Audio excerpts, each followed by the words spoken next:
मंडळी, ठरलं तर मग या मालिकेचा आजचा म्हणजेच 1 फेब्रुवारीचा हा रिव्ह्यू तुम्ही ऐकत आहात.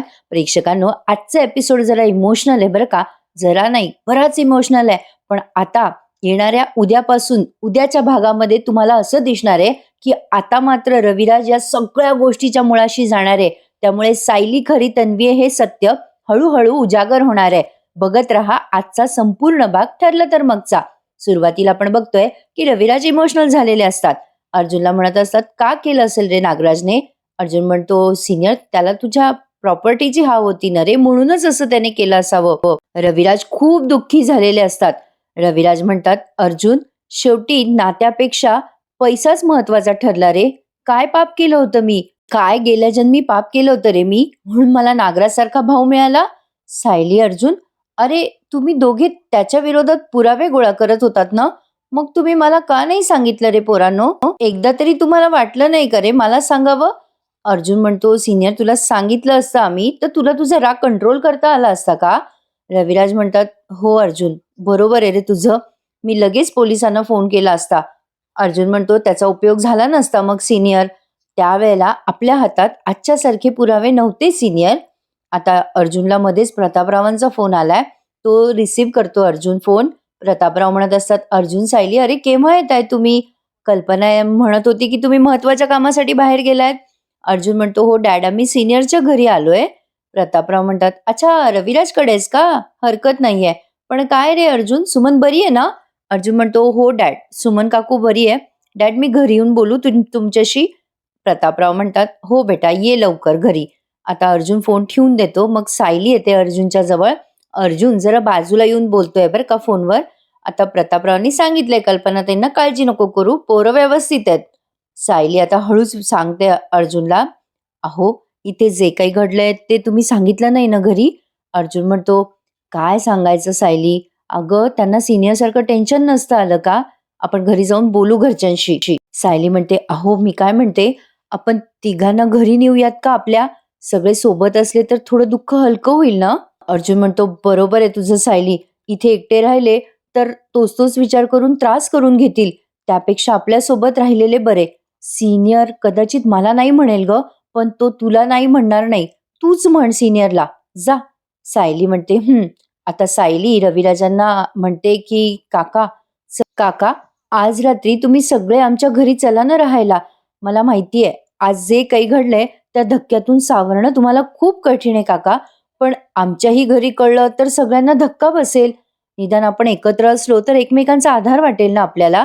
प्रतिमा आत्या म्हणतात, अहो सायली बरोबर बोलते, जाऊया का आपण तिकडे पूर्णाईकडे? सुमन, काय ग बाई, जाऊयात का? सुमन काकू म्हणतात, हो चालेल वहिनी, जाऊयात आपण. नाहीतर आज रात्री आमची खोली मला खायला उठेल. मला सारखा यांचा चेहरा दिसेल. सुमन, प्रतिमा आत्या आणि रविराज या सगळ्यांना प्रचंड धक्का बसलाय प्रेक्षकांनो. कोण असं इमॅजिन करतं की आपला सख्खा भाऊ आपल्या बाबतीत असं करू शकेल? सायली मग खूप आग्रह करते त्यांना, चला बरं काका, सुमन काकूच चला. आता सायली सगळ्यांचा हात धरते आणि त्यांना घरी घेऊन जाण्यासाठी थोडा फोर्स करते इमोशनली. चला रविराज काका, चला बरं, मी तुम्हाला नाही थांबू देणार एकट्याला. चला, चला, चला. शेवटी सायली त्यांची खरी मुलगी आहे प्रेक्षकांनो. किती नाही म्हटलं तरी एकमेकांकडे हे बरोबर ओढ घेतात. सायली त्यांचा हात धरून त्यांना आता सगळेजण गाडीत बसवून घरी आणताय. आता डायरेक्ट त्यांनी सुभेदारांचा सीन घेतलाय. आता इकडे प्रिया वाट बघत असते अर्जुन सायलीची बरं का. सायली अर्जुन अजून का आले नसतील, तिथे टेबलावर बसून विचार करते ती आणि मनात म्हणते, एकदाचे ते दोघं आले ना अर्जुन सायली, आणि एकदाचं मला कळलं की सगळं नीट आहे, मी झोपायला मोकळी. अरे पण किती उशीर लावताय, हे गेले कुठे असतील? तेवढ्यात रविराज, सुमन आणि अर्जुन सायली ते सगळे आले आहेत. प्रतिमात्या पण आहेत. कल्पनाताई म्हणतात, अरे वा, रविराज भाऊजी, प्रतिमा, या ना या. आता ते सगळे आलेत पण त्यांचे चेहरे भांबावलेले दिसतात. हे लगेच नोटीस करतात सुभेदार. पूर्णाजी म्हणतात, रविराज, काय झालं तुम्हाला? असा का दिसतोय तुमचा चेहरा? रविराज अगदी सुन्न झालेले आहेत बिचारे. पूर्णाजी म्हणतात, काय रे अर्जुन, अरे काय झालंय? मग अर्जुन सगळ्यांना सांगतो बरं का प्रेक्षकांनो. खरं तर हे सांगायला खूप त्रास होतोय प्रत्येकालाच. अर्जुन सांगतोय. अर्जुन म्हणतो, तुम्हा सगळ्यांना एक गोष्ट सांगायची राहिली आहे. आज खूप शॉकिंग गोष्ट घडली आहे. तुम्हा सगळ्यांना ही गोष्ट सांगावीच लागेल. तुम्हाला हे सगळं कळायलाच हवं. सगळेजण आता आश्चर्याने बघतायत.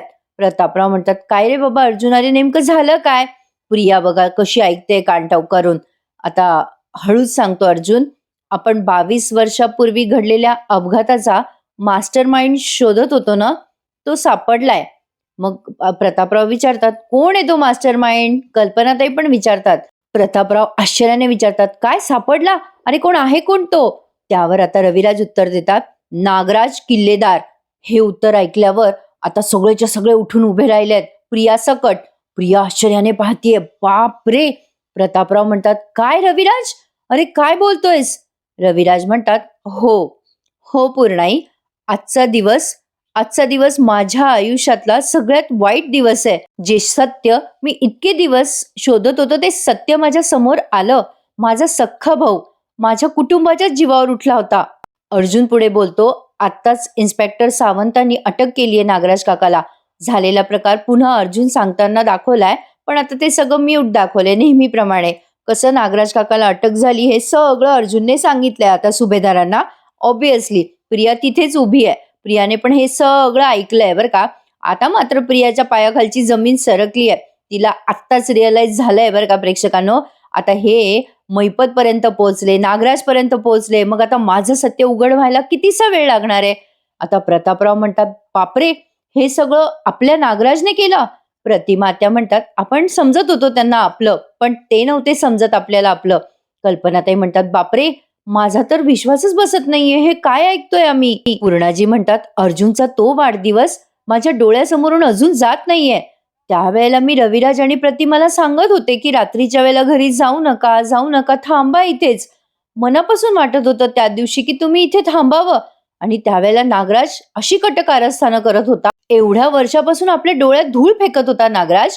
प्रतिमा त्या म्हणतात, "पूर्णाई, मी जेव्हा लग्न करून यांच्या घरी गेले ना, तेव्हापासून मी त्यांच्यावर अगदी लहान भावाप्रमाणे माया केली होती हो. पण त्यांनीच त्यांनीच माझ्या कुटुंबाचा घात केला." प्रिया त्या क्षणी विचार करायला लागते की बापरे, नागोबाचा ओव्हर कॉन्फिडन्स शेवटी त्याला चांगलाच नडलाय. पण आता तो पोलिसांजवळ काही बरळला तर मी तन्वी नाहीये हे सत्य सगळ्यांसमोर येईल. कुठल्याही क्षणी हे सुभेदार मला घराबाहेर काढतील. नाही नाही, त्यातल्या त्यात एक बरं झालंय, मला त्रास देणारे मैपत नागोबा आता जेलमध्ये आहेत. मग सायली अस्मिताबद्दल विचारपूस करते, "आई, अहो अस्मिताताई जेवल्या का?" कल्पनाताई म्हणतात, "हो अगं जेवली ती, अश्विनी गोळ्या दिल्या, झोपलीये शांतपणे." सायली म्हणते, "आई, मी सगळ्यांच्या जेवणाचं बघते हं. सगळ्यांची इच्छा नाहीये कळतंय मला, पण थोडं थोडं खायला हवं." रविराज म्हणतात, "मला जेवायचं नाहीये." सुमन म्हणते, "हो, मला पण नकोय काही." मग कल्पनाताई म्हणतात, "असं नका करू." सायली म्हणते, "हे बघा, जे घडायचंय ना ते घडून गेलंय. तुमची तब्येत नका ना बिघडवू." रविराज आता नाहीच म्हणत असतात, पण अर्जुन म्हणतो, "सीनियर, आता अजिबात उपाशी राहायचं नाही हं. आणि त्या माणसासाठी कशाला उपाशी राहायचं? नाही, आपल्याला सगळ्यांना थोडं थोडं खावंच लागेल. Senior please." बरोबर आहे प्रेक्षकांनो, प्रत्येकाच्या गोळ्या असतात, औषधं असतात. तुम्हाला म्हणजे बऱ्याच प्रेक्षकांना असं वाटतं की सायली प्रत्येक वेळेला काय जेवणाचा आग्रह करते, पण ते रिअलिस्टिक दाखवतात ना म्हणून. आता काही गोष्टी आहेत अनरिअल, ते ठीक आहे, पण ओके. कल्पनाताई म्हणतात, "चल सायली, मी मदत करते तुला." सायली म्हणते, "नको आई, तुम्ही बसा सगळ्यांसोबत, मी लगेच करते." आता यानंतरचा सीन घेतलाय तो साक्षी आणि सचिनचा. साक्षी म्हणते, "सचिन, आज खूप दिवसांनी बाहेर पडलीये, मस्त फ्रेश वाटतंय बघ मला." सचिन म्हणतो, "म्हणूनच तुला म्हणत होतो की चल कुठेतरी बाहेर जाऊ, डिनरला जाऊ, लंचला जाऊ, नाहीच तर बाहेर ड्राईव्हला जाऊ. तू ऐकत नव्हतीस." साक्षी म्हणते, "थँक यू यार सचिन." सचिन म्हणतो, "गुड गर्ल. बरं चल, मी फ्रेश होऊन येतो, आलोच." असं म्हणून सचिन आता फ्रेश व्हायला आत गेलाय. सचिन आत गेल्या गेल्या साक्षीने तिचा मोबाईल काढलाय आणि मोबाईलवर सहज ती बघायला लागते, तर तिला न्यूज दिसते मोबाईलवर की नागराज किल्लेदार यांना अटक झाली आहे. प्रख्यात वकील रविराज किल्लेदार यांचा सख्खा भाऊ नागराज किल्लेदारवर आरोप आहे की त्यांनी स्वतःच्याच भावाच्या कुटुंबावरती 22 वर्षापूर्वी हल्ला करण्याचा प्रयत्न केला होता. या बातमीने एकच खळबळ माजली आहे. अशी बातमी साक्षी फोनमध्ये बघते आणि तिच्या पायाखालची जमीनच सरकते. आता तिला भीती वाटायला लागते की नागराजला अटक झाली म्हटल्यावरती हे सगळं महिपतने केलंय हे सिद्ध व्हायला कितीसा वेळ लागणार आहे. साक्षी आता सॉलिड टेन्शन मध्ये दिसतीये बरं का प्रेक्षकांनो. हळूहळू साक्षीचं सत्य सचिन समोर येणारच आहे. ऍक्च्युली सचिनला ते ऑलरेडी कळलंय, पण फक्त ते उजागर व्हायचं बाकी आहे. तर असो, साक्षी आता खूप घाबरते त्या सगळ्या बातम्या बघून आणि तिला सुचत नाही आता करावं तर काय करावं. मैपतची पण कॉन्टॅक्ट होत नाहीये. पण आता पुढच्या भागातनं त्यांनी काय दाखवलंय, मैपत नागराजला चिडवत असतो बरं का जेलमध्ये. आता इथून पुढचे एपिसोड ना खूप सॉलिड असणार आहे प्रेक्षकांनो. काय उत्सुकता वाटते बघा ना. म्हणजे बघा ॲक्चुअली त्यांनी ताणलं ना थोडं, तर जरासं असं काय म्हणता येईल, एक्साइटमेंट थोडीशी कमी झाली आपली. नागराज किल्लेदार फायनली पकडला गेलाय. म्हणजे त्या अपघाताचा मास्टरमाइंड ही खूप मोठी गोष्ट आहे. म्हणजे ज्या गोष्टीची आपण वाट बघत होतो ना, ते फायनली झालंय. पण आता पुढे काय? हा मोठा प्रश्न आहे. अप्रतिम दाखवणार आहेत ते येणारे एपिसोड प्रेक्षकांनो. सुमन आता सायलीला लक्षात येतं सुमन दुःखी आहे म्हणून ती जाते सुमनजवळ आणि सुमन लगेच रडते आणि म्हणते, "सायली सगळा माझाच दोष आहे गं. मी माझ्या नवऱ्याकडे आधी लक्ष दिलं असतं तर असं झालं नसतं. बायकोमुळेच नवरा वाईट निघतो ना गं." सायली म्हणते, "नाही सुमन काकू, कोण म्हटलं असं? अहो तुमचा दोष नाहीये या सगळ्यामध्ये." सुमन बिचारी म्हणत असते, "माझा नवरा चुकीचा निघाला त्यामुळे सगळ्यांना त्रास झाला. मीच कमी पडले गं सायली." सायली म्हणते, "नाही हं सुमन काकू, अजिबात असा विचार नाही करायचा. अहो नवरा वाईट निघाला म्हणून बायको कशी काय दोषी ठरेल? त्याचे अपराध, त्याची वृत्ती, त्याचे निर्णय, अहो हे सगळं त्याचं असतं, नवऱ्याचं." सुमन म्हणते, "हे ना सायली, अगं खूप मोठ्या मोठ्या वल्गना करायचे गं. असा पैसा कमवील, तसा पैसा कमवील, हा बिझनेस करील, तो बिझनेस करील." मला असं वाटायचं की हे खूप मेहनत घेतात, पण त्यांचं नशीब जरा वाईट आहे. पण नाही गं सायली, आता मला कळतंय, ह्यांना ना कधीच मेहनत करायची नव्हती. यांना फक्त फुकटचा पैसा हवा होता आयुष्यात आणि तोही पापाचा. असं बोलून बिचारी खूप रडते हां. सुमन बिचारी खूप रडते आणि सायलीला म्हणते, "सायली, ही गोष्ट जर मला पूर्वी लक्षात आली असती तर मी त्यांना थांबवू शकले असते का गं सायली?" सायली म्हणते, "नाही काकू, गुन्हेगार गुन्हा करायची प्रवृत्ती सोडत नसतात आणि गुन्हेगार गुन्हा करायचे मार्ग कुठूनही शोधतात. तुम्ही स्वतःला दोष देऊ नका. तुम्ही कुठेही कमकुवत नाही आहात. तुम्ही हे सगळं सहन करतायत सुमन काकू. तुम्हाला आता ठामपणे उभं राहायचंय आणि स्वतःसाठी जगायचंय सुमन काकू." सायली छान समजावून सांगते हां प्रेक्षकांनो. खरंय सायलीचं. आता त्या सुमनचा बिचारीचा काय दोष? ती तर चांगलीच होती ना प्रेक्षकांनो. ती बिचारी नेहमीच त्या नागराजला चांगल्या मार्गावर आणायचा प्रयत्न करायची. पण मुळातच नागराज हा वाईट प्रवृत्तीचा माणूस होता प्रेक्षकांनो. त्यामुळे काही उपयोग होणार नव्हता या सगळ्या गोष्टींचा. तर असो, या गोष्टीला चर्चा करायला बसलो तर एपिसोड पण कमी होईल आपला. सायली आता या सगळ्यांकडे येते. खूप धक्का बसलेला आहे या सगळ्यांना. हा पुढचा सीन खूप इमोशनल आहे हां प्रेक्षकांनो. आजचा अख्खा रिव्ह्यू थोडासाही स्किप करू नका. खूप छान दाखवलंय त्यांनी. सायली सगळ्यांना म्हणते, "चला ना, सगळेजण थोडं थोडं खाऊन घ्या. पूर्णाजी मला कळतंय, आज जे घडलंय त्यामुळे कोणाच्या घशाखाली घास नाही उतरणार आहे. पण थोडं थोडं खायला हवं ना." आता कोणीच काहीच बोलत नाहीये. अर्जुन पण आग्रह करतो, "चल सिनियर, अरे थोडंसं खाऊन घे." सायली म्हणते, "हो, गरजेपुरतं थोडं थोडं खाऊन घ्या. चला, चला बरं. आई बाबा तुम्ही पण चला, जेवून घ्या बरं." रविराज म्हणतात, "माझी इच्छाच नाहीये सायली." सायली म्हणते, "असं कसं? थोडं तरी खाऊन घ्या ना." आता बघा प्रेक्षकांनो, रविराज म्हणतात, "माझ्या जवळची सगळीच माणसं अशी का ग निघत असतील सायली?" आता सायली आणि सगळेच रविराजांकडे बघायला लागतात. रविराज म्हणतात, "मी ज्याच्या ज्याच्यावर प्रेम करतो ना, तो प्रत्येक माणूस माझ्या पाठीमध्ये खंजीर खुपसतोच. माझी मुलगी तन्वी एवढ्या वर्षांनी मला मिळाली, ती खोटारडी निघाली. हा माझा सख्खा भाऊ ज्याच्या नाकर्तेपणाकडे मी दुर्लक्ष करत आलो, त्याच्या चुका मी पोटात घालत आलो आणि त्याने मला ठार मारायचा प्रयत्न करावा, माझं कुटुंब उद्ध्वस्त करायचा प्रयत्न करावा माझ्या सख्ख्या भावाने." रविराजांना हे फार लागलंय. आता ते रडत असतात आणि रडत रडत एकदम दुसऱ्या खोलीत निघून जातात. सायली आवाज देते, "थांबा ना रविराज काका." सगळेचे सगळे सुभेदार त्यांच्या मागे गेलेत. आता ऑब्व्हियसली कोणालाही टेन्शन येईल की बाबा यांनी काही बरं वाईट करून न घेऊ त्यांच्या आयुष्याचं. रविराज दार लावून घेतात आता आणि एका खोलीत स्वतःला बंद करतात. कदाचित त्यांना एकटेपणा हवा असेल, पण आता हे सुभेदार काही त्यांना एकटं सोडेना. आता रविराज खूप टेन्शनमध्ये असतात. मग सगळेच बाहेरून दरवाजा ठोठवतात. पूर्णाजी म्हणतात, "रविराज असं करू नका, दरवाजा उघडा." सायली म्हणते, "रविराज काका दार उघडा, असं करू नका." पूर्णाई म्हणतात, "असं वागून कसं चालेल? अहो रविराज दार उघडा." प्रतापराव म्हणतात, "अरे रविराज असं दार नको लावून बसू बाबा, थोडंसं खाऊन घे, चल दार उघड." सुमन म्हणत असते, "दार उघडा भाऊजी." प्रतिमा आत्या म्हणत असते, "अहो असं काय करता, दार उघडा ना." सगळे बाहेरून दरवाजा बडवतायत पण रविराज मात्र खूप रडतायत खोलीमध्ये जाऊन. सायली म्हणते, रविराज काका दार उघडा ना प्लीज. आता काल हा प्रोमो तुम्ही पाहिलाच असेल. आता सायली तिथून निघून जाते आणि एक ताट वाढून आणते बरं का जेवणाचं. तोपर्यंत हे सगळेच दार वाजवत असतात. सायली आता ताट वाढून आणते आणि दारासमोर येऊन म्हणते, बाबा, बाबा दार उघडा ना. आता तिच्या या आर्त हाकेने रविराज पटकन दार उघडतात. सायली म्हणते, तुम्ही तुमच्या लेकीसाठी दार नाही का उघडणार? रविराज खूप भावनिक होतात बरं का. असं वाटतं त्यांना की खरंच जणू आपली लेकच आपल्याला आवाज देतीये. अरे शेवटी प्रेक्षकांनो, ही खरंच त्यांची लेकच आहे. आणि म्हणतात ना, ते एकमेकांकडे ओढ घेतात, तसं यांचं नातं आहे. पण बिचाऱ्यांचं दुर्दैव बघा ना, जे सख्ख आहे त्यांच्या डोळ्यासमोर आहे, ते त्यांना दिसत नाहीये बिचाऱ्यांना. पण असो, हे सत्य असं किती दिवस लपून राहणार आहे? कधी ना कधी समोर येणारच आहे की सायलीच खरी तन्वी आहे. आणि आता आपण सगळे प्रेक्षक याच क्षणाची वाट बघतोय. रविराज आता दरवाजा उघडतात आणि हा क्षण त्यांनी खूप भावूक दाखवलाय बरं का प्रेक्षकांनो. न बोलता बरंच काही कळलंय तुम्हाला या सीन मध्ये.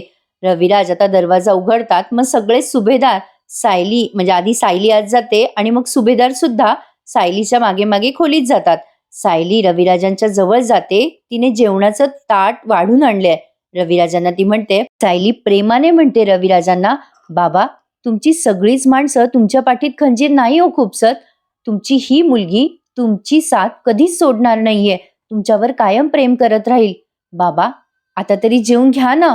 आता सायली जेव्हा असं बोलते तेव्हा रविराज एकदम धाय मोकलून रडायला लागतात. अतिशय इमोशनल आणि सुरेख असा सीन होता प्रेक्षकांनो.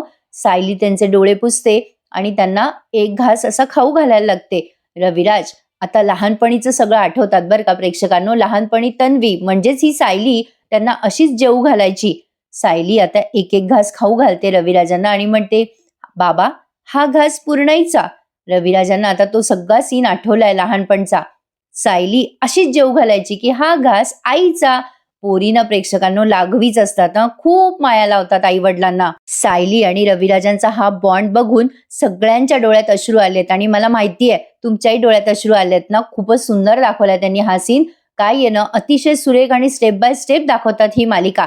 असे इमोशनल सीन समोर पडद्याच्या समोर ऍक्ट करायला ना प्रेक्षकांनो खरंच खूप खूप टॅलेंट लागतं. मी असं म्हणत नाहीये, पण काय आहे ना की हे सगळं जेव्हा म्हणजे सख्खं नातं नसूनही ते सगळं समोर फील आणणं, इट्स नॉट अ जोक. आपण म्हणून जातो की काय मालिका बोर चालू आहे, काय कसंही दाखवताय.